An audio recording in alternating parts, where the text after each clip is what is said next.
নির্বাচিত সরকার ছাড়া যত জ্ঞানীগুণী লোকের সম্মান হোক, এগুলো হলো সরকার হোক, এগুলো হলো দুর্বল সরকার। অনেক হয়রানির পরও আমি ন্যায় বিচার পেয়েছি, সেজন্য আমি সন্তুষ্ট। কিছু কিছু ব্যক্তিবর্গ, সুশীল সমাজ, তারা বলেন যে রাজনৈতিক দলের লোকজন ভালো না, তাদের মধ্যেও দুর্নীতি আছে।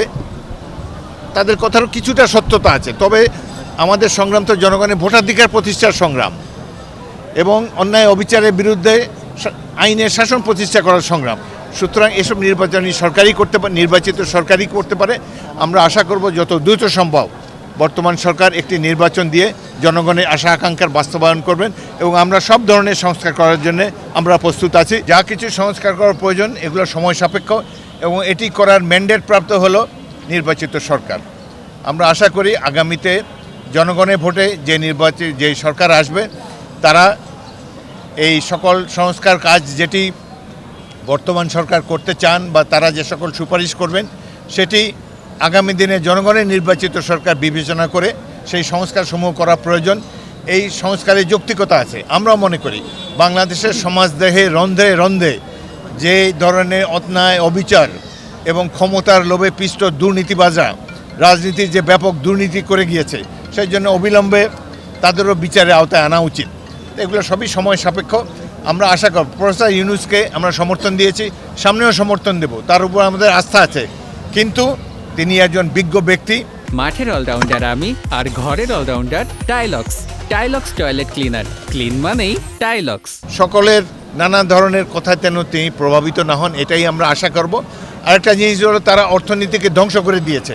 আজকে দ্রব্যমূল্য অনেক বেশি। এসব নিয়ন্ত্রণে করার জন্য জনজীবনে শান্তি শৃঙ্খলা বিধানের জন্য নির্বাচিত সরকার প্রয়োজন। নির্বাচিত সরকার ছাড়া যত জ্ঞানীগুণী লোকের সম্মান হোক, এগুলো হলো সরকার হোক, এগুলো হলো দুর্বল সরকার। জনগণের আস্থা জনগণ নিজেরা কষ্ট করে ব্যালট বক্সের মাধ্যমে যে সরকারকে প্রতিষ্ঠিত করবে, এই সরকার জনগণের প্রতিনিধি হয়ে সকল ধরনের সংস্কার করতে বাধ্য থাকবে। 2018 সালের নির্বাচনে আমি বিএনপির প্রার্থী ছিলাম। আমার নির্বাচনী এলাকা লালমোহন এবং তজুমউদ্দিন থানা। নির্বাচনের 15 দিন আগে আমি লালমোহন থানায় আমার বাসভবনে যাই।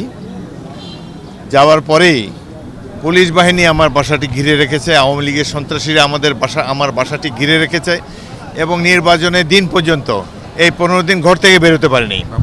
অথচ এই সময় আমার বিরুদ্ধে একটা মামলা দেওয়া হয়েছিল, আমি নাকি টেলিফোনে কাকে হুমকি দিয়েছি। একেই তো আমি নির্যাতিত, প্রার্থী হিসাবে ক্যাম্পেইন করতে পারছি না। নানান ধরনের অসামাজিক ব্যক্তিরা এবং পোশাকধারী দুর্বৃত্তরা আমাকে বাড়িতে ঘিরে রেখেছে। কোথায় আমার প্রতি সহানুভূতি থাকবে?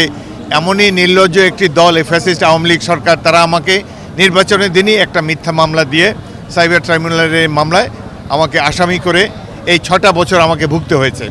আজ আমি আনন্দিত, দেরিতে হলো, অনেক হয়রানির পরও আমি ন্যায় বিচার পেয়েছি, সেজন্য আমি সন্তুষ্ট। আমরা রাহুমুক্ত হয়েছি। স্বৈরাচারী ফ্যাসিস্ট সরকার দেশ ছেড়ে পালিয়ে গিয়েছে। তাদের দুর্নীতি এবং নানা ধরনের অপকর্ম, গায়েবী মামলা, মানি লন্ডারিং, সব ধরনের অত্যাচার অনাচার থেকে বাংলাদেশের জনগণ রক্ষা পেয়েছে। ওনাকে সাইবার ট্রাইব্যুনালের একটি মামলায়, ভোলার একটি মামলায় সম্পৃক্ত করা হয়েছিল উদ্দেশ্যমূলকভাবে।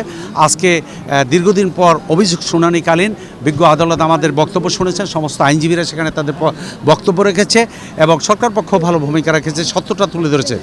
এখন আমাদের বক্তব্য ছিল যে তাকে মিথ্যাভাবে যেটা দেওয়া হয়েছে এটা ছিল আইনের অপব্যবহার। এই জন্য এই মামলাটি শুনানি অন্তে সসম্মানে এই বীর মুক্তিযোদ্ধাকে মুক্তি দিয়েছে এবং উভয় আসামিকে অব্যাহতি দিয়েছে। তারা নির্দোষ প্রমাণিত হয়েছে। এজন্য আমরা আল্লাহর কাছে শুকরিয়া জানাই এবং দেশের ন্যায় বিচার প্রতিষ্ঠা হয়েছে। এই মামলায় আমরা সন্তুষ্ট।